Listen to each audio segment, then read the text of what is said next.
ባህር ለአንዳንዶች መዝናኛ ለሌሎች የምግብ ዋስትና ሲሆን ለኢትዮጵያ ግን የባህር በር የህልውና ጉዳይ ነው።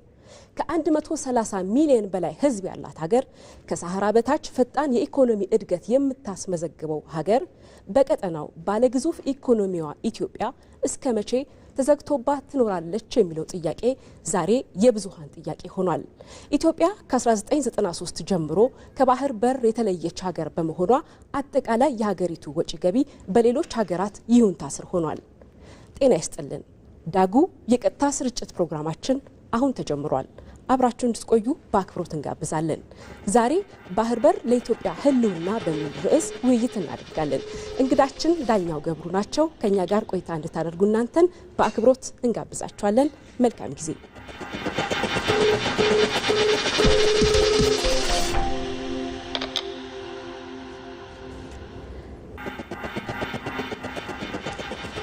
እንግዳችን እንኳን ደህና መጡ። አመሰግናለሁ። እንግዲህ ዳጉ ላይ ተገናኝተናል በቀጥታ ስርጭት። እርስዎ በርካታ መጽሐፍትን ጽፈዋል፣ ከ9 በላይ ሌሎችም ያልታተሙ መጽሐፍቶች አሉት። ቀይ ባህርና በተለይ ከውሃ ጋር በተገናኘ ደግሞ 2 ለየት ያሉ መጽሐፍቶች አሉት። አንደኛው እጄ ላይ የሚገኘው የቀይ ባህር የሚመለከተው ቀይ ባህር የሚለው መጽሐፉ ነው። እዛ ላይ ቀይ ባህር የሌለው ሀገርና ጉበቱ የተላቀቀ ሰውነት ህይወት የላቸውም የሚል የአንድ የአፋር አባባል ምሳሌያዊ ንግግርን በመግቢያው ላይ አንስተውታል። ስለዚህ መጽሐፍ የተወሰነ ነገር እንበልና የዛሬው ርዕሳችንን ሰፋ ብለን እናየዋለን።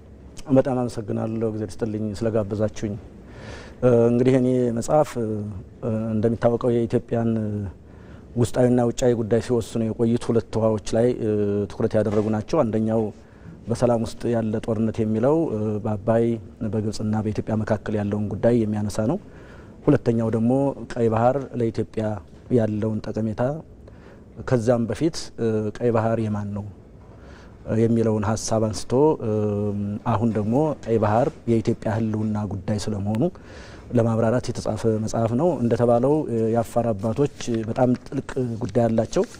ይሄም ቀይ ባህር የሌለው ህዝብና ጉበቱ የተላቀቀ ሰውነት ህይወት የላቸውም የሚለው አሁን ቀይ ባህር በዓለም ላይ የሚረባረቡ ሀያላን ሀገሮችን ስንመለከት የአፋሮች አባባል እጅግ ጥልቅ እንደሆነ እንረዳለን ማለት ነው። እንግዲህ እርስዎ ማስተውታል የኢትዮጵያና ቀይ ባህር ትስስራቸው በጣም ሰፊ ነው። ጉዳዩ ከመልክዓ ምድራዊ አቀማመጥ ወይም ከጂኦግራፊ ከምንለው በላይ ሆኖ እናገኘዋለን። ይህንንም አባባል መነሻ ያደረግነው ለዛም ነው። የህዝብ ለህዝብ ትስስር፣ ሌሎችም ታሪካዊ ትስስሮች አብረዋት ያሉ ናቸው። የኢትዮጵያና የቀይ ባህር ትስስርን ስናነሳና ይህንን እስቲ ባጭሩ እንየው። ጥሩ። እንግዲህ ኢትዮጵያ ስንል በጂኦግራፊካዊ አቀማመጧ በአጠቃላይ በግፍ እና ተገቢ ባልሆነ መንገድ ቀይ ባህርን እስክናጣ እስክንነጠል ድረስ ኢትዮጵያ ማለት ቀይ ባህርን ጨምሮ ነው። ስለዚህ ኢትዮጵያ በጂኦግራፊካዊ ትስስሯ ከጥንት ሀገር ሆና ከተመሰረተችበት ጊዜ ጀምሮ እስካሁን ድረስ ከቀይ ባህር ጋር ከፍተኛ የሆነ ጂኦግራፊካዊ ትስስር ያላት ሀገር ናት። ትስስር ያላት ሀገር ብቻም ሳይሆን ባለቤት የሆነች ሀገር ጭምር ናት። ቀደም ሲል እንደነገርኩሽ ቀይ ባህርን በግፍና ተገቢ ባልሆነ ኢፍትሃዊ በሆነ ነገር ከእጃችን እስክትወጣ ድረስ የኢትዮጵያ አካል የሆነ ነው። ቀይ ባህር ለኢትዮጵያ ሁለገብ ህልውና ጉዳይ ነው። ከታሪክም አንጻር ካየን አባቶቻችን አጠቃላይ እንቅስቃሴያቸውን ከመካከለኛው ኤዥያ በቅርብም በሩቅም ካሉት ከአውሮፓ ሀገሮች ጋር ይገናኙ የነበረው የመውጫ በራቸው የመግቢያ በራቸው ቀይ ባህር ነው። በቀይ ባህር በኩል ከሌሎቹ እውቀትን ሸምተዋል፣ እውቀትን ሰጥተዋል፣ ከሌሎቹ ጋር ንግድ ተለዋውጠዋል፣ ሀብት አፍርተዋል፣ ለሌሎቹም ሀብት አካፍለዋል። ስለዚህ በቀይ ባህር በኩል የንግድ ስራ፣ የፖለቲካ ስራ እዛም አልፎ 2 ትልልቅ ሃይማኖቶች በቀይ ባህር በኩል ነው ግንኙነት ተደርጎ አሁን ከመካከለኛው ኤዥያ ሀገሮች ጋራ ሃይማኖቶቹ የተለያየ ጠንካራ ትስስር ያላቸው በዚሁ ግንኙነት አማካኝነት ነው። ንግድ ብቻም ሃይማኖትና ባህል ብቻም አይደለም። የቀይ ባህር ጉዳይ ወታደራዊ ጉዳዮችን፣ ፖለቲካዊ ጉዳዮችን ሁሉ ሲወስን የኖረ ነው። እንደሚታወቀው በዚህም ምክንያት በጣም ወሳኝ በመሆኑ ቀይ ባህርና አባይ የኢትዮጵያን ውጫዊና ውስጣዊ ጉዳይ ዲፕሎማሲያዊ ጉዳዮች ሁሉ ሲወስኑ አጀንዳ ሆነው የኢትዮጵያን ጉዳይ ሲመለከቱ የቆዩ ወሳኝ ጉዳዮች ናቸው። ይሄ ባህር የኢትዮጵያ የህልውና ጉዳይ ነው። በኋላ ልናነሳው እንችላለን። የኢትዮጵያ ብቻም ሳይሆን የብዙ ሀገሮች የህልውና ጉዳይ ነው። በሞራልም ወይም ደግሞ በጉዳይ ብንመለከት አንድ ህዝብ ያላት ሀገር ከሁለት ተከፍሎ አንደኛው የቀይ ባህር ባለቤት ሆኖ ሌላኛው ደግሞ ቀይ ባህርን አጥቶ ግን አንድ ህዝብ ሆኖ በግፍ የተቀመጠበት አግባብ ኢፍትሐዊ የሆነ ጉዳይ ነው። ስለዚህ ቀይ ባህርን ስንመለከታት በታሪክም በህግም እና በስነ ልቦናም የኢትዮጵያ ህጋዊ መብት እንደሆነ ሁሉም ሀገር በኋላ ልናነሳው እንችላለን ታሳቢ እያደረገ እየተመለከተው ያለ ጉዳይ ነው። ግን ቀይ ባህር የኛ የህልውና ጉዳይ የሆነ ሀብታችን በግፍ የተነጠቅነው ሀብት ጂኦግራፊካዊ አቀማመጧ ደግሞ ቀይ ባህርን ጨምሮ ኢትዮጵያ ትባል እንደነበረ የሚታወቅ ነው ማለት ነው። እንግዲህ ቀይ ባህር የኢትዮጵያ ህልውና ነው ካልን አብሮት ደግሞ የሚነሳው በኢትዮጵያ ህልውና ላይ መሰረታቸውን ያደረጉ አካላት አሉ ማለት ነው። ምንድነው ከቀይ ባህር እንድትርቅ ይህንን ሴራ የሚያሲሩ አካላት አሉና እነዚህ አካላት ከቅኝ ግዛት ጀምሮ እስከ አልጀርሱ ስምምነት የኢትዮጵያ ቀይ ባህርን እንድታጣ እንደዚሁም ደግሞ ከሁለቱ ውሃዎች ጋር በተገናኘ ባለቤትነት መብት እንዳይኖራት ኢትዮጵያ በድህነት ቆርቁዛ እንዳታድግ በማድረግ ሁሉ ጊዜም ጥገኛ ሆና እንድትኖር የማድረጉ ሴራ አብሮ የሚነሳ ነውና ይሄንን ደግሞ እናንሳው። ሴራው ምንድን ነበር የሚለውን ከቅኝ ግዛት ጀምሮ እስከ ቅርቡ ደግሞ የአልጀርስ ስምምነት ላይ የነበሩትን አለፈለፍ እያልን እንያቸው። እንግዲህ ቀይ ባህር ላይ በኢትዮጵያ ላይ አጠቃላይ ከፍተኛ ሴራ የጀመረው በቅኝ ግዛት ዘመን ነው። የመጀመሪያው በጣም ትልቅ የሴራ ቁንጮ ተደርጎ የሚወሰደው ህይወት ትሪቲ ወይም የአድዋ ስምምነት ተብሎ የሚታወቀው በእንግሊዞች ግብጾችና ኢትዮጵያ መካከል የተደረገው ስምምነት ነው። የህይወት ትሪቲ በመባል ይታወቃል ወይም የህይወት ስምምነት። በዚህ ወቅት የኢትዮጵያ ነገስታት ቀይ ባህርን ሀብታቸውን የመጠቀም ፍላጎት ነበራቸው። ይህን ፍላጎት መሰረት ተደርጎ እንግሊዞች ደግሞ የራሳቸውን ጥቅም ለማስጠበቅ ቀይ ባህርን ለኢትዮጵያ እንደሚገባ አስመስሎ በመዋል በኋላ ደግሞ የነሱ ጉዳይ ከተፈጸመ በኋላ ቀይ ባህርን አሳልፎ በግብጽ በኩል አሳልፎ ለጣሊያን በመስጠት ጣሊያን የመነሻ ቀዳዳ እንድታገኝ በማድረግ በምጽዋ ላይ ከፍተኛውን ሴራ ሲሰራ የቆየ ነው። በኋላም ጣሊያኖች ያን አካባቢ እየተቆጣጠሩ ከፍተኛ ግጭት እየተፈጠረ እስከ አድዋ ጦርነት እንደዘለቀ ከአድዋ ጦርነትም በኋላ በሁለተኛው የፋሽስት ጣሊያን ወረራ ጊዜ ከፍተኛ የሆነ ግጭት እንደነበር ይታወቃል። ጦርነት እንደነበር ይታወቃል። ከሁለተኛው የጣሊያን ወረራም በኋላ እንግሊዞች ከኢትዮጵያ ጋር የማገዝ ስሜት አሳይተው በመግባት በኋላም ደግሞ ይሄ በቅኝ ግዛት የተያያዘ አካባቢ ነው በሚል ቀይ ባህርንም ኦጋዴንም በተለያየ አካባቢ በራሳቸው ቁጥጥር ስር አድርገው ለተወሰነ ጊዜ በማቆየትና ከዚህ አካባቢ ያልሆነ ፍላጎት እንዲጫር አንድ ሀገር ሆኖ እያለ ቅኝ ግዛቶች በፈጠሩት ሴራና ሸፍጥ ሀገራችን ለመገነጣጠል ሀገራችን የተለያዩ ሀገር አድርጎ ለማለየት ሙከራ ተደርጎ በኋላም በትልቅ ዲፕሎማሲ ቀይ ባህርና ባህረ ነጋሽ ትባል የነበረችው አሁን ኤርትራ የምትባለው ወደ ሀገራችን መልሳ እንደተቀላቀለች የሚታወቅ ነው። ከዛ በኋላ ደግሞ እንግዲህ በቀዝቃዛ የዓለም ጦርነት ጊዜ ሁለት ኃያላን እንደነበሩ ይታወቃል። ሶቪየት ህብረትና አሜሪካና ሶቪየት ህብረት ቀጠናውን ለመቆጣጠር በሚያደርጉት ጥረት በሁለቱ በሰሩት የተለያየ ሸፍጥና ሴራ ምክንያት በዚህ አካባቢ ግጭቶች እንዲፈጠሩ ሴራዎች በከፍተኛ ደረጃ እንዲፋጠኑ ተደርጎ ከደርግ አወዳደቅ ጋር ተነስቶ ኤርትራ እንግዲህ ኤርትራ ለመገንጠል ይታገሉ የነበሩ ሰዎች ኤርትራን እንት ያርጉ በቀይ ባህርን አብረው የወሰዱበት ሁኔታ ነው ያለ። ይሄ የመጨረሻው በጣም ትልቁ ሴራ የተፈጠረው የሽግግር መንግስት የፈጠረው ሴራ ነው። አንደኛ የሽግግር መንግስት ሀገሪቱን ጸጥታውን አስከብሮ ህጋዊ መንግስት እንዲመሰረት ማድረግ እንጂ እንደዚህ አይነት ሀገራዊ ውሳኔዎችን መወሰን መብት ባልነበረው ወቅት እነዚህን ውሳኔዎች ወስኗል። ሪፈረንደም እንዲካሄድ እሱንም እውቅና የመስጠት ሴራ በትልቁ የተሰራው የሽግግር መንግስት የተባለው የሀገራችን ላይ የነበረ መንግስት ነው። እሱም እንኳ ሆኖ የመብት በሌለው እንኳ ውሳኔ ቢወሰን አንድ ሀገር ከሌላ ሀገር ሲነጠል የሚጠይቀው መስፈርት ነበር። የመጀመሪያው መስፈርት የሀብት ክፍፍል ነው። ሀብት ክፍፍል ማለት ደግሞ ተፈጥሮ ሀብት ነው አንዱ። ስለዚህ ያም እንኳ ቢደረግ ሁለት ወደብና የባህር በር ያላት ሀገሩና ሌላዋ እንድትለይ ቅድም እንደተባለው 130 ሚሊዮን የሚህዝብ ደግሞ ከባህር እንዲነጠል ተገቢ ያልሆነ የሀብት ክፍፍል ሳይደረግ ይሄ ህግ አይደለም። ዓለም አቀፍ ህግ ማያዝም፣ አገር አቀፍ ህግ ማያዝም።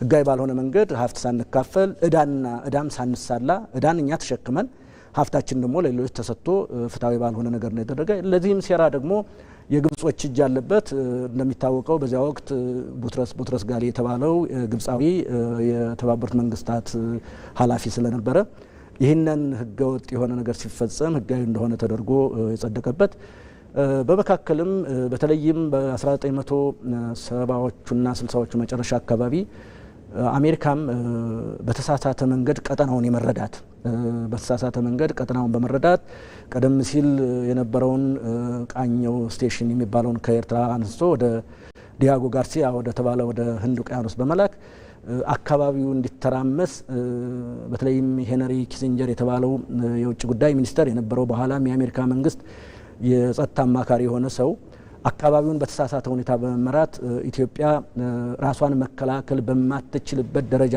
በመጨረሻም ራሷን መከላከል መንግስት ደክሞ የደርግ መንግስት ወድቆ በኋላ የሽግግር መንግስት ተብሎ ራሷን በትክክል በዓለም አቀፍ ደረጃ መሞገት በማትችልበት ደረጃ በነበረችበት ጊዜ ሴራው ተቀጣጥሎ ኢትዮጵያ ከቀይ ባህር ያላግባብ እንድትለይ ተደርጓል።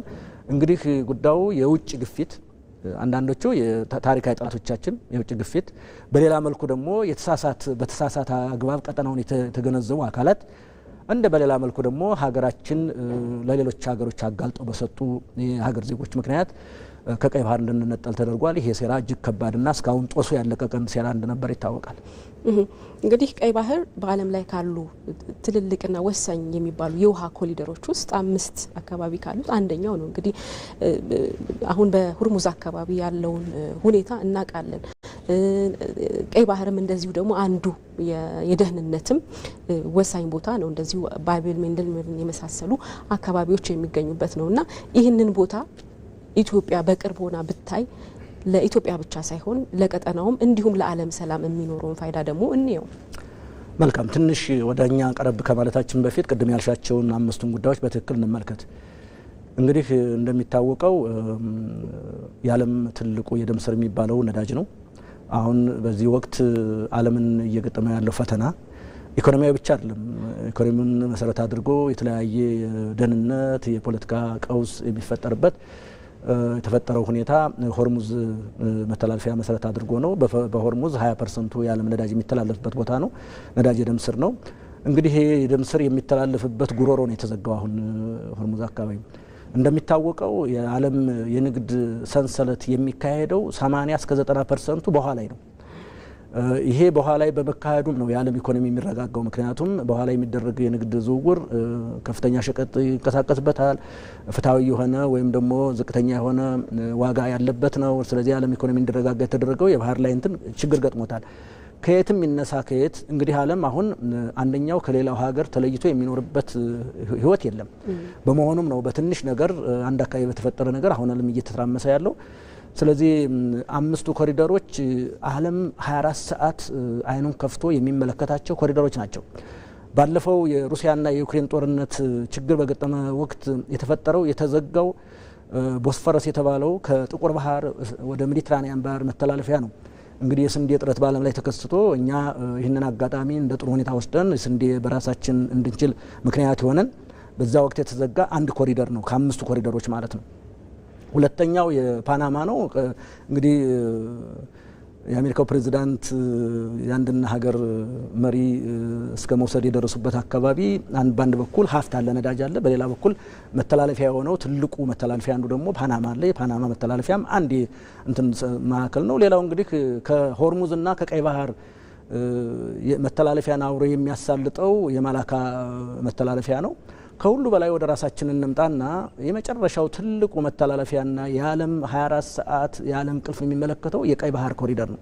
የቀይ ባህር ኮሪደር ከላይ ከስዩዝ ካናል እስከ የመን ባህረ ሰላጤ ወይም ባብ አልመንድብ እስከተባለው ድረስ ያለው ቀጠና እጅግ ወሳኝ ቀጠና በመሆኑ ዓለም 24 ሰዓት አይኑን አፍጦ የሚመለከተው ጥበቃ የሚያደርግለት ቀጠና ነው።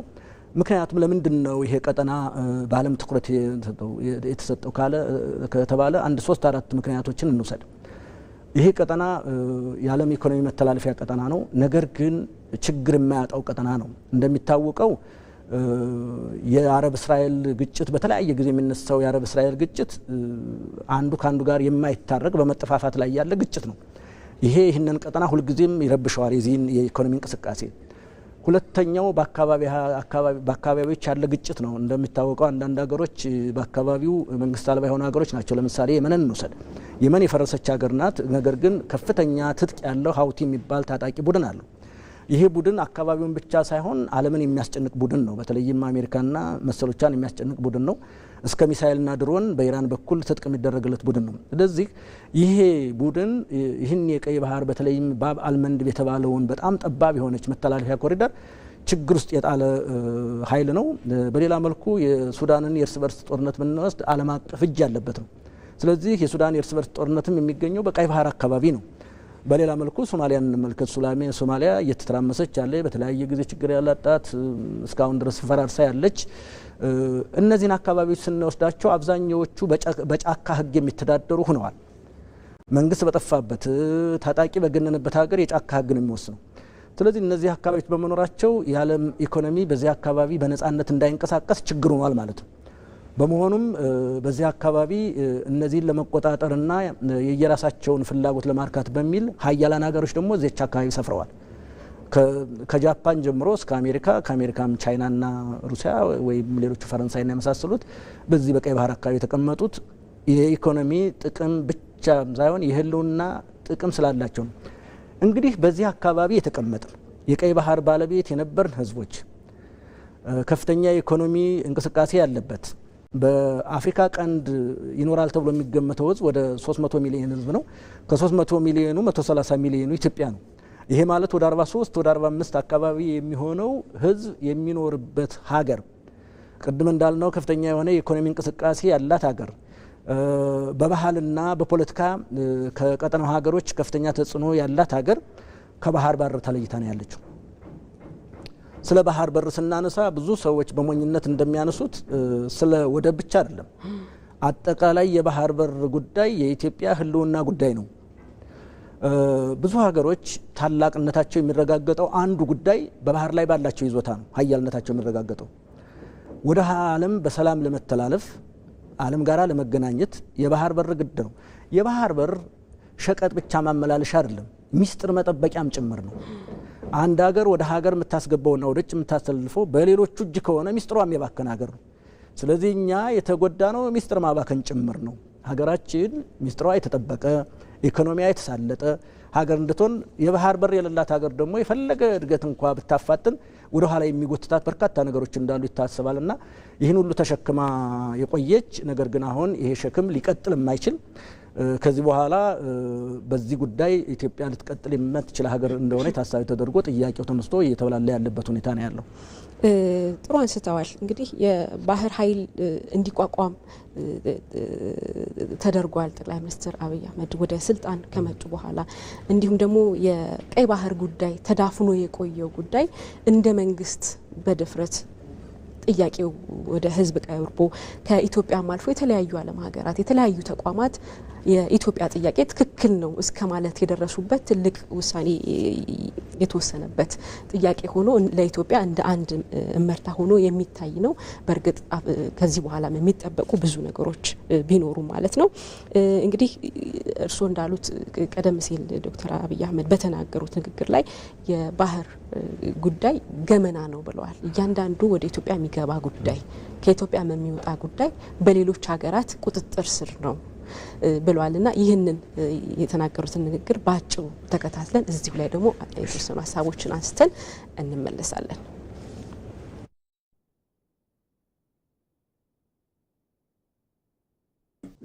የባህር በር አልባነት ገመና አልባነት ነው። እኛ ባህል አለን። ባህላችን ቢርበንም ቢጠማንም በችግርም በደስታም ጊዜም ገመናችንም እንሸፍንባቸው ልምምዶች አሉ። ገመና አልባ ያደርግሃል። የባህር በር ከሌለ ገመና አልባ ትሆናለህ። ለሆነ ጊዜ ኮንፊደንሻል መሆን ያለባቸው የሀገር ሚስጥሮች አሉ። ለሆነ ጊዜ ከሆነ ጊዜ በኋላ ብዙም ላያስቸግር ይችላል። የዲጂታል ገመና አልባነት ያስከትላል። የምታስገባቸው ኢምፖርት የምታደርጋቸው ማንኛውም ቁሳቁሶች ሁሉም ሰው ማወቅ አይጠበቅበትም። የኢምፖርት ገመና አልቦነት ያመጣል። ልክ አንድ ቤት ውስጥ የምትገዛውም የምትሸጠውም በሙሉ ማንም ጎረቤት ማወቅ እንደሌለበት ማለት ነው።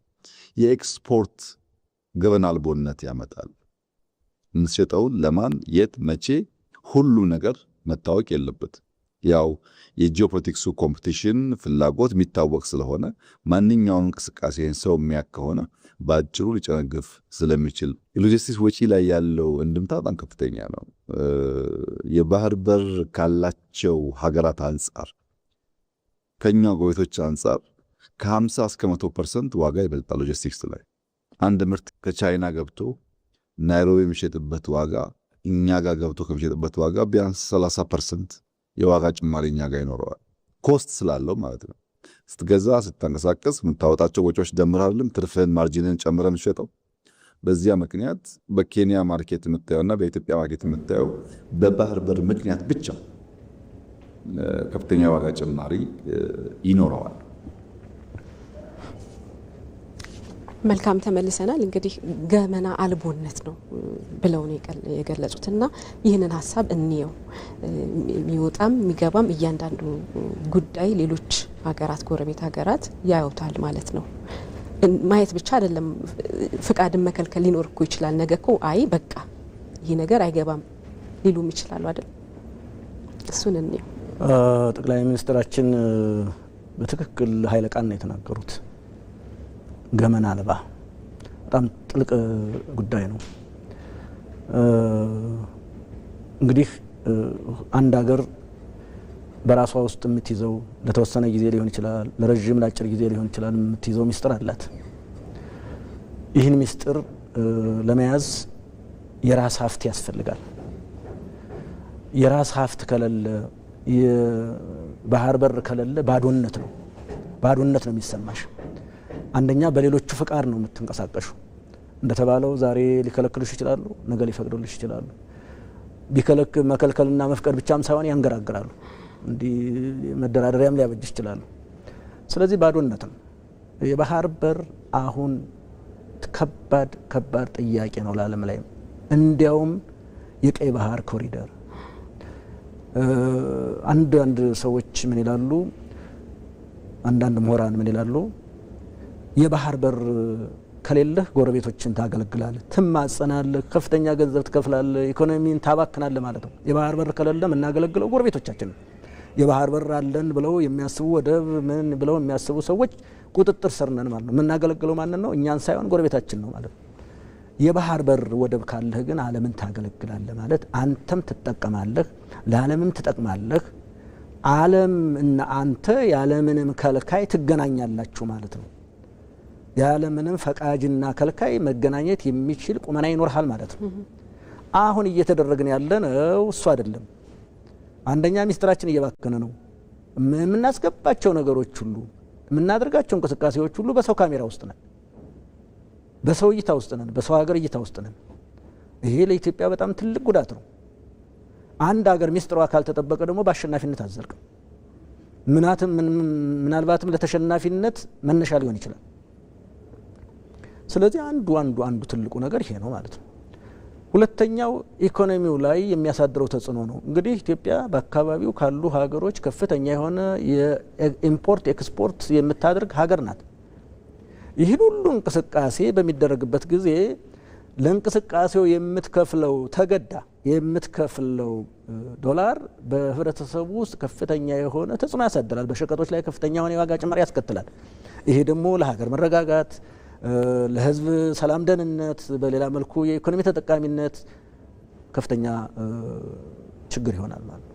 በሌላ መልኩ ከዚህ በኋላ ሀገርሽን የሀገር ደህንነት የምትከላከዩ በመሬት ላይ ባለ ጉዳይ ብቻ አይደለም። የሀገር ደህንነት የሚጠበቀው ብዙ ሀገሮች ሀገር ደህንነታቸው በጥንካሬ እየተጠበቀ ያለው አንደኛ በባህር ላይ፣ ሁለተኛ በአየር ላይ፣ ሶስተኛ በመሬት ላይ ነው። በተለይም በባህር ላይ ዛሬ ደግሞ የሳይበርም ጉዳይ መጥቷልና ከባህር በር ጉዳይም አብሮ የሚያያዝ ነው የሳይበር ጉዳይ። ቴክኖሎጂውም እሱም ነው። አሁን ሰሞኑን ሆርሙዝ እኮ ሲረበሽ አንዱ ስጋት የሳይበር ስጋት ነው። ምክንያቱም በዛ አካባቢ ለዓለም እንቅስቃሴ የተቀበሩ ፋይበሮች ጉዳት ይደርስባቸዋል።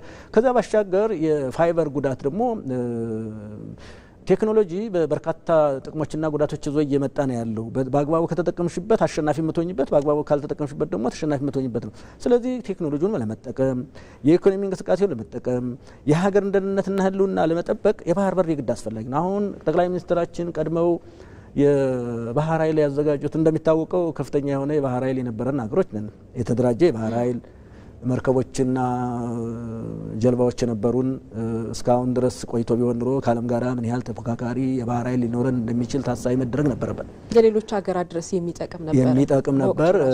ኋላ ምናልባት ልናነሳው እንችል ይሆናል እንጂ ለአካባቢው ደህንነት አሁን ለተባለው የቀይ ባህርን ስጋት አድሮባቸው ሁሉም ሀገሮች የሚተራመሱት ምናልባትም ኢትዮጵያ ተጽዕኖ ፈጣሪ ሀገር ስለነበረችና ስለሆነችም በአካባቢው የቀይ ባህር ባለቤትነቷ ተረጋግጦ ቢሆን ኖሮ እንዲህ አይነት ስጋት ምናልባትም የሚቀነስ ሊሆን ይችላል። ኢትዮጵያም የራሷን አስተዋጽኦ የምታደርግ ሀገር ነበረች። ስለዚህ ያ ሁሉ ፈራርሶ እንዳልነበር ተደርጎ የነበረ እና ከፍተኛ ጉዳት ነው የደረሰብን በነገራችን ላይ። ስለዚህ አሁን ደግሞ ይህንን ጥያቄ ከማንሳታቸው በፊት ነው ይህንን ምክንያቱም ጠቅላይ ሚኒስትራችን ይህንን ጥያቄ ሊያነሱ እንደሚችሉ እርግጠኛ ነበሩ። ደግሞም አንድ ቀን ይሄ ጥያቄ ሊነሳ እንደሚችል ግልጽ ነበር። ምክንያቱም በቅድም ባነሳናቸው ሁኔታዎች ኢትዮጵያ ከቀይ ባህር ተለይታ የምትኖር ሀገር አይደለችም። ወደፊትም ልትኖርም በፍጹም የሚያስችል ሁኔታ የላትም እና በዚህ ሁኔታ እንግዲህ ባዶነት የሚሰማ ነው የባህር በር የሌለው ሀገር ብለው መናገራቸውም ትክክል ነው። ገመና አልባ መባሉም ትክክለኛ ቃል ነውና ይህንን ገመናችን እንግዲህ ለመሸፈን ከዚህ ሚስጥር በባከል ለመውጣት ከዚህ ኢኮኖሚያዊ ድቀት ለመውጣት ከሚደርስብን የኢኮኖሚ ጫና የወደብና የባህር በር ጫና ለመውጣት የባህር በር ግድ ያስፈልገናል። የባህር በር በሶስት ምክንያቶች ግድ ያስፈልጋል። አንደኛ ታሪካዊ መብታችን ነው። ታሪካዊ መብታችን ነው። ሁለተኛ ህጋዊ መብታችን ነው። በየትኛውም የህግ አግባብ ወደ ባህር የመውጣት መብት አለን። ሶስተኛ ሞራላዊ ነው። በአንድ ህዝብ ውስጥ አንደኛው ባህር ያለው ሌላው ባህር የሌለው ሆነን መኖር አንችልም። በሶስቱም ምክንያቶች ቀይ ባህርን የማግኘት የህልውናም ህጋዊ ጥያቄም ነው። ከኢትዮጵያ አልፈን ደግሞ ቀጠናውን እንየው። ኢትዮጵያን ከቀይ ባህር አርቆ ቀጠናውን ሰላም ማድረግ ይቻላል ወይ? አይቻልም። በመሆኑም ቀጠናው እየተተራመሰ ነው። በነገራችን ላይ ኢትዮጵያ መገኘት ለቀጠናው ሰላም እጅግ ወሳኝ ነው። ምክንያቱም ካሉት የቀጠናው ሀገሮች መካከል በሁለንተናዊ ዝግጅቷ ኢትዮጵያ ላቅ ያለ ድርሻና ሚና መጫወት የምትችል ሀገር ናት። ቅድም እንዳልኩት ቀጠናው የቀይ ባህር ቀጠናት በብዙ ቦታ ትንሽ በመጽሐፊ ውስጥ አንድ ሶስት ነገሮች አንስቻለሁና እሱን ላንሳው። አንደኛ ቀጠናው 24 ሰዓት አያንቀላፋም። በዚህ ቀጠና ውስጥ ግን እንቅልፋሞች ደግሞ አሉ ለቀጠናው። ሶስተኛ ደግሞ ችግር ጠማቂዎች አሉበት። ይሄ ቀጠና በሶስት ነው የምናየው። 24 ሰዓት የሚመለከተው የማያንቀላፋ አካል ይጠብቀዋል። የተለያዩ ሀገሮች መጥተው እዚህ ላይ ሰፍረዋል። በሌላ መልኩ እንቅልፋሞች ደግሞ አሉ። በሌላ መልኩ ደግሞ ችግር ጠማቂዎች አሉ። እንደሚታወቀው ቅድም እንደገለጽኩት ችግር ይጠመቃል። ከየመን ጀምሮ በተለያየ እስከ ሱዳን እስከ ሶማሊያ ድረስ በጣም በርካታ ጊዜ ግጭት ማዕከል ሆኗል። ይሄ ለቀጠናው ፈታኝ ነው። ሁለተኛ የአካባቢ ሀገሮች በአንድ ላይ ተባብረው ጥቅማቸውን ማስከበር ሲችሉ በዚህ ጉዳይ ላይ አልነቁም። ኢትዮጵያ ጥሪ እያቀረበች ነው። በአንድ ላይ ተባብረን ሀብታችን በጋራ ደምረን እየተጠቀምን እኛ ያለና ሌሎቹ እየሰጠን ሌሎቹ ለኛ እየሰጡ የጋራ በሰጥቶ መቀበል መርህ መሰረት አካባቢውን በንቃት መጠበቅና ተጠቃሚ መሆን አለብን የሚል የጠቅላይ ሚኒስትራችን ጥሪ ነው። ግን በአካባቢ ያሉ ሀገሮች እስካሁን ድረስ ይህንን ለማድረግ ብዙም ዝግጁ አይደሉም። ይሄ ጥያቄ እኮ ተገቢ ጥያቄ እኮ ነው። በጋራ እንጠቀም፣ ፍትሃዊ በሆነ ነገር እንጠቀም፣ አንዳችን ከአንዳችን ተደምረን ኃይል እናሰባስብ። ይሄ የኢጋድ መዋቀር፣ ሌሎቹ የምስራቅ አፍሪካ ሀገሮች እንዲህ አይነት ህብረት መፍጠር መቻል አለባቸው። ማንቀላፋት የለብንም። እንዲህ አይነት ህብረት መፍጠር መቻል አለብን። እንዲህ አይነት ህብረት ካልተፈጠረ አሁን በተናጠል ኃይል ሌላውን ዓለም መቋቋም አይቻልም። መብትን ለማስከበር ኃይል መፍጠር ያስፈልጋል። ኃይል ለመፍጠር ደግሞ አንድነት ያስፈልጋል። እነዚህ በቀጠና ያሉ ሀገሮች አንድነት መፍጠር ነበረባቸው። ስለዚህ ይሄ እንግዲህ በአንድ በኩል የአካባቢ ሀገሮች የጋራ አንድነት መፍጠር ወሳኝ ነው። በሌላ በኩል ግን ይህንን የጋራ አንድነት ፈጥሮ እንዲንቀሳቀሱ የኢትዮጵያ ሚና ከባድ ነው። ኢትዮጵያ አሁንም ቢሆን የባህር ኃይል በማቋቋም ላይ ያለች ሀገር ናት። የተጠናቀረ የባህር ኃይል አቋቁማ የባህር በር በአግባቡ ባለቤት ሁና የምትንቀሳቀስ ከሆነ ለቀጠናው ሰላም እጅግ ወሳኝ የሆነች ሀገር ናት። የአካባቢው ሀገሮች በመሸምገልም ይሆን በማስታረቅ ገስጾን በማስተካከል ቢሆን የኢትዮጵያ ሚና እጅግ የጎላ ነው። ይህንን ሚናዋን እንድትወጣ ቀይ ባህር የግድ ያስፈልጋታል የሚል ሀሳብ አለኝ። በአባል መንድብም እኛ ቅርበት ያለው ቦታ ነው። ያቺ ቦታ ናት እንግዲህ ትልቋ ማነቆ። ያችን ቦታ ደግሞ ለመቆጣጠር የኢትዮጵያ ሚና እጅግ ወሳኝ ነው። በእርግጠኝነትም በቅርቡ እንዲህ አይነት ሚናዋን ትጫወታለች ብዬ ተስፋ አደርጋለሁ። መልካም እንግዲህ ከቀይ ባህር ከተነጠለች እንግዲህ ከ93 ጀምሮ እንኳን ብናየው 20 ምናምን አመት ወደ 30 አመት አካባቢ ነውና እዚህ መሀል ውስጥ ደግሞ የተወለዱ ልጆች አሉ፣ ኢትዮጵያውያን አሉ። እንግዲህ በፊት በነበረው ስለ ቀይ ባህር መዝፈን ስለ ቀይ ባህር ህይወቱን የሚነግር ሰው በቅርብ አለ። አሁን የተወለደው ትውልድ ግን ሩቅ እንዳይመስለው ምን ያህል ቅርብ ነው የሚለውን ደግሞ እንየው። እያንዳንዳችን ህይወት ላይ ያለውን ነገር ወሳኝ ጥያቄ ነው። አየሽ ስለ ቀይ ባህር ጥያቄውን እንኳን ማንሳት ወንጀል በሆነበት ጊዜ የተወለዱ ልጆች አሉ። በእውነት ተገቢ ያልሆነ ማለት ነው። ቀይ ባህርን ከመስጠት አልፎ ጥያቄ እንኳን በአጀንዳ እንኳን ሆኖ ዜጎች በአጀንዳነት እንኳን እየተነጋገሩበት እንዲህ ጥያቄው ጎልቶ እስኪመጣ ድረስ እየተነጋገሩበት እንኳን እንዳይቆዩ ዝጉ ነው። እንደውም ከአነሳ ወንጀልና የሚያስቀጣ ሆኖ በነበረበት ጊዜ የተወለዱ ዜጎች አሉ። ከፍተኛ ግንዛቤ ይጠይቃል ይሄ ነገር። በነገራችን ላይ የኔ መጽሐፍም አንዱ ጉዳይ ይሄ ነው። ቀይ ባህርን በቅርበት እንመልከታት ነው የሚለው። እስኪ በቅርበት ቀይ ባህርን እንመልከተው። ቀይ ባህር የብዙ ጸጋ ባለቤት ነው። በነገራችን ላይ ቀይ ባህር የኮሪደር ብቻ ነው። ቀይ ባህር ውስጥ ያለ ሀብት እጅግ ጥልቅ ነው። ከጥሬ ሀብት ጀምሮ ቀይ ባህር ዩኒክ የተለየ ባህር ነው። በብዙ ባህሪው አሁን ዘርዝረን የማንጠቅሳቸው በርካታ ጥቅሞች አሉት። ቀይ ባህር የጤና ጥቅም ጭምር ያለው ባህር ነው። የጤና በረከት ጭምር ነው ያለው ቀይ ባህር ውስጥ። ቀይ ባህርን ማጣት ከህይወት መለየት ነው። ቀይ ባህር የኮሪደር የባህር በር የመኖር ጉዳይ፣ የባህር ኃይል የመኖር ጉዳይ፣ የህልውና ጉዳይ በጥቅሉ እንዳነሳ ነው ሆኖ ቀይ ባህር ተዝቆ የማያልቅ ገና ሌሎቹ አይናቸውን አፈጠው የሚመለከቱት፣ እኛ ግን የድርሻችን መውሰድ ያለብን ከጤና በረከት ጀምሮ። ቀይ ባህር ላይ መገኘት የጤና በረከት ሁሉ አለ። ምንድነው የጤና በረከቱ? የጤና በረከት ጥሩ ነው። ቀይ ባህር ላይ መዋኘት፣ ቀይ ባህር ዳር ያለው አሸዋ ውስጥ በአሸዋው ውስጥ ሰምጦ መውጣት ሁሉንም የጤና በረከቶች ማግኘት ነው። ከፍተኛ የሆነው እንግዲህ ሳይንሱ በዝርዝር ይሆናል። ቀይ ባህር ላይ ዋኝተሽ ስትወጭ፣ ቀይ ባህር ላይ ዳር ላይ ባሉ አሸዋዎች ውስጥ ጠልመሽ ስትወጭ በሰውነቶች ውስጥ ያሉ ከፍተኛ የሆነ ህመሞች ሁሉ ተፈውሰው እንደሚመጡ ጥናቶች ያረጋግጣሉ። ብዙ አሸዋዎችም አሉ በተለያየ ቦታ ላይ በተለያዩ ባህር አካባቢ የጤና በረከት ያላቸው ጤና በረከት አለ። ቀይ ባህር ከሁሉም ባህሮች ሙቅ ባህር ነው። ሙቅ ባህር መስሎ የሚታየው ብዙ ሰው የአየር ጸባው በረሃማ ወይም ሞቃት ስለሆነ ከውስጥ የሚፍለቀለቅ ሙቀት አለ በቀይ ባህር ውስጥ። ቀይ ባህር ራሱ በገጽታ እይታው በቀይ ባህር ውስጥ በባህር ውስጥ የምትመለከቻቸው እዚያ ውስጥ ያሉት ተፈጥሯዊ ውህዶች በየትም ሀገር የማታገኛቸው ናቸው። የመንፈስ በረከት ያላቸው ናቸው። ቀይ ባህር ውስጥ ብዙ ደሴቶች አሉ። አብዛኛዎቹ ደሴቶች የኢትዮጵያ የነበሩ ናቸው። እነዚህ ደሴቶች የወደፊት ጥልቅ ሀብቶች ናቸው። በጣም ጥልቅ ሀብቶች ለቱሪስት መናኸሪያ ባህሩ የተመቸ ለጠላቂዎች በጣም የሚመኙት ባህር ነው። በነገራችን ላይ ጠላቂዎች እጅግ ቀይ ባህር ላይ በጣም ብዙ ነገሮች እንዳሉ ስለሚረዱ ጠላቂዎች በርካታ ጊዜ የሚመኙት ባህር የቀይ ባህር ጉዳይ በዝርዝር በመጽሐፍ ውስጥ የሚነበብ ጉዳይ ነው። በጣም ከፍተኛ ነው። ስለዚህ ከቀይ ባህር እንዳንሸሽ ትውልዱን እናስተምር ነው። እኔም ይችን መጽሐፍ ለመጻፍ የሞከርኩት ትውልዱን ቀይ ባህርን ቀረብ አድርገን እናሳየው ምን እንዳለው። ቀይ ባህር ዝም ብሎ ቀይ ባህር የሚል ስም ብቻ አይደለም ያለው። ኢትዮጵያ ከቀይ ባህር ተነጥላ በህይወት መኖር ይከብዳታል፣ የህልውናዋ ጉዳይ ነው የሚለው ከፖለቲካዊ፣ ከወታደራዊ፣ ከኢኮኖሚያዊ እንቅስቃሴ ጭምር እስከ ጤና በርከት ድረስ ያለበት ባህር ነውና ቀይ ባህር ይገባናል ባይነኝ ነኝ። አሁን ያጋሩኝን ስሜት የቀድሞ የባህር ኃይል አባላት እንደዚሁ ነው የሚጋሩትና ከቀይ ባህር መነጠል ከህይወት እንደመነጠል አድርገው ነው የሚያዩት። እነ ዘነበወላ ተወዳጁ ጸሐፊ መጽሐፍ ላይም እንደዛ ነው የሚረዱ። ንግግራቸው ሁሉ ላይ እያንዳንዱ ነገር በትውስታ የተቀመጠው የህይወት አካላቸው እንደሆነ አድርገው ስለሚያዩትና ጥሩ መልከታ ነው ያጋሩን። እንግዲህ የቀይ ባህር ጉዳይ አጀንዳ ሆኗል። አሁን ድብቅ ተሆኖ ተከልክሎ ከነበረበት ሙዚቃዎች ቀይ ባህርን የሚመለከቱ ሙዚቃዎች ሁሉ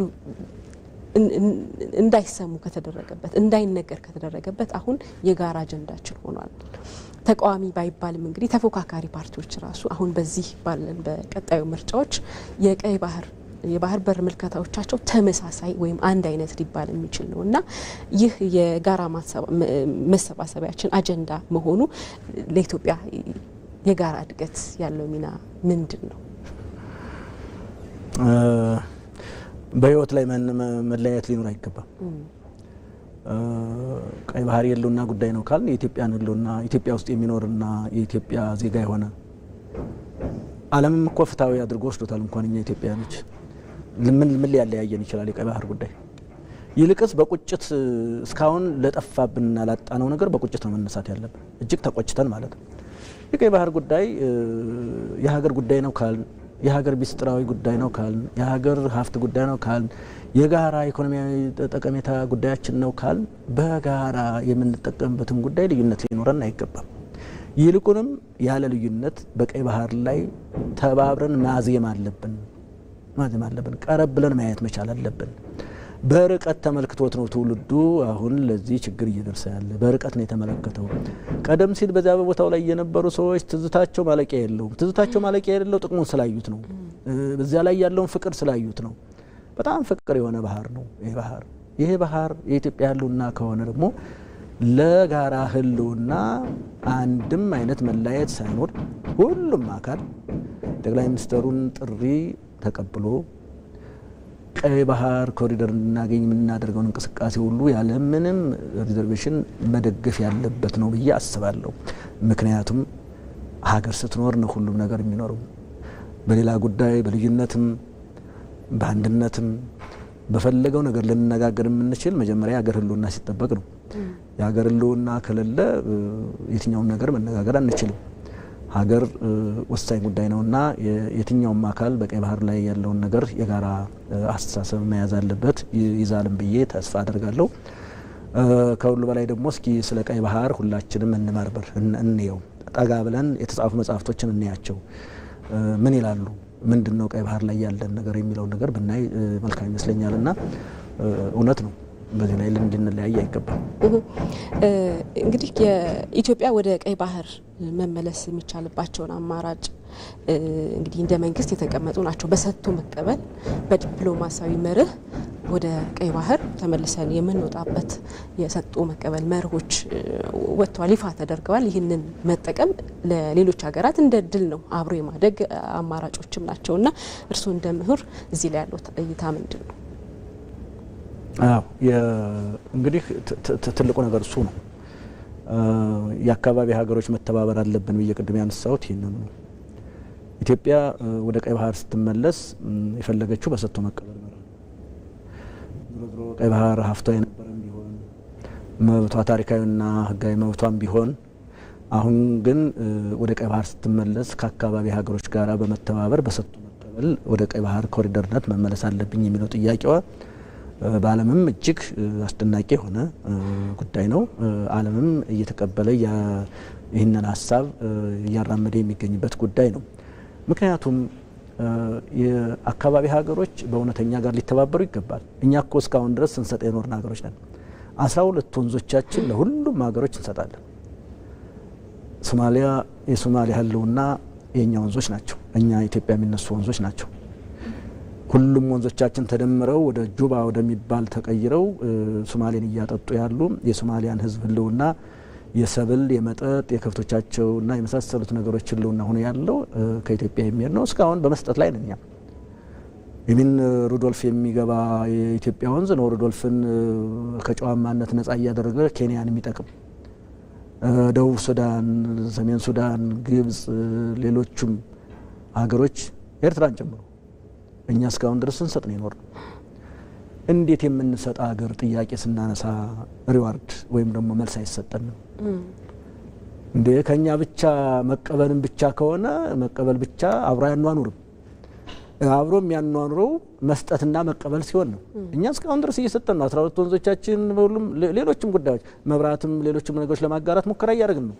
ብቻችንን እንኖር ብቻችንን እንበልጽግ እያልን አይደለም። አብረን እንደግ አብረን እንበልጽግ። መብራትም ለእናንተ ያስፈልጋቸዋል፣ ውሃ ያስፈልጋቸዋል። እስከ ጅቡቲ ድረስ ውሃ የምንሰጥ ሀገሮች ነን።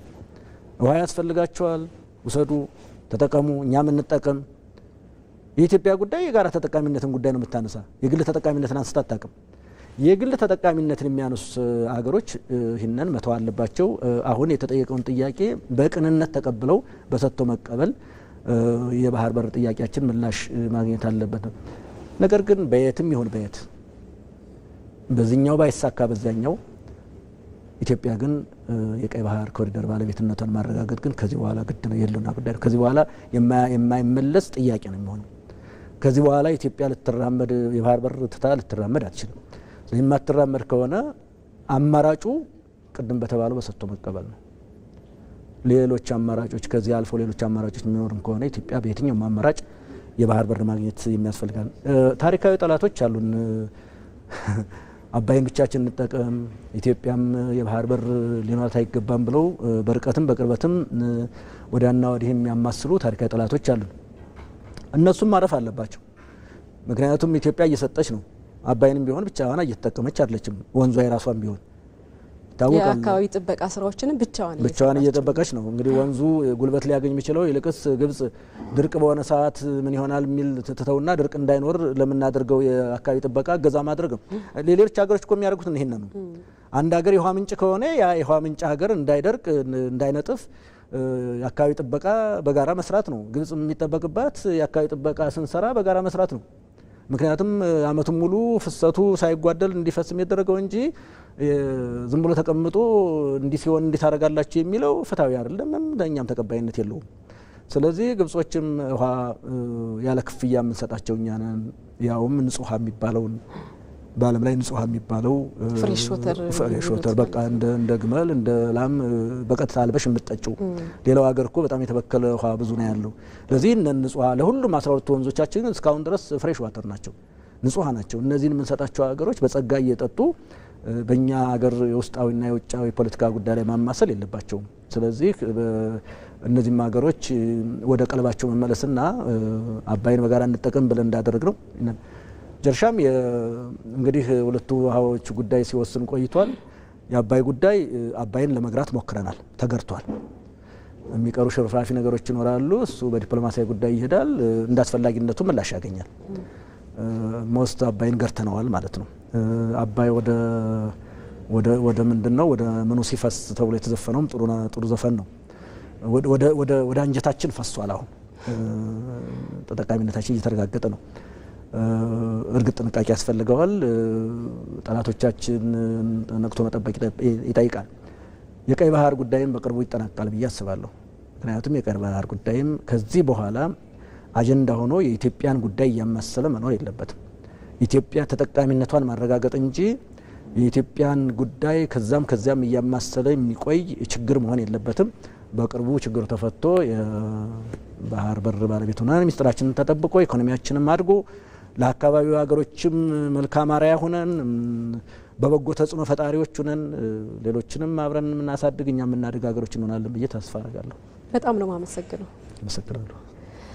እንግዲህ የነበረን ቆይታ ይህንን ይመስላል። በጣም ጥሩ ሀሳቦችን ነው ያነሱልን። ሌላም ጊዜ ቤተኛ ሆነው እንደዚህ እንግዲህ የባህር በርን ጉዳይ በርካታ ጊዜ ስለጻፉበትም ስለተመራመሩበትም ጥሩ ሀሳቦችን ያጋሩና ሌላ ጊዜ እንግዳችን ሆነው ብዬ እጠብቃለሁ። ለዛሬው ግን አመሰግናለሁ። በጣም አመሰግናለሁ። እኔ እግዚአብሔር ይስጥልኝ። የተወደዳችሁ ተመልካቾቻችን የዛሬው የዳጉ ፕሮግራማችን ይህንን ይመስል ነበረ። እንግዲህ ባህር በር የኢትዮጵያ ህልውና ብለን ፕሮግራም አዘጋጅተን ነበረ። ዳኛው ገብሩ ጸሐፊ ናቸው። ይህንን የመሰለ ቀይ ባህር የተሰኘ ቆንጆ መጽሐፍ አላቸው። ሌሎችም 9 መጽሐፎች አላቸው። ይህን ጨምሮ ሌሎችም ያልታተሙ መጽሐፎች አሏቸው። እንግዳችን ስለሆኑ በክቡራን ተመልካቾቻችን ስም እናመሰግናለን። ፕሮግራም በማዘጋጀት አመት ራህማን ጀማል ከመላ የቴክኒክ ዳይሬክቲንግ ባለሙያዎች ጋር በጋራ ቆየሁኝ። ጤና ይስጥልኝ።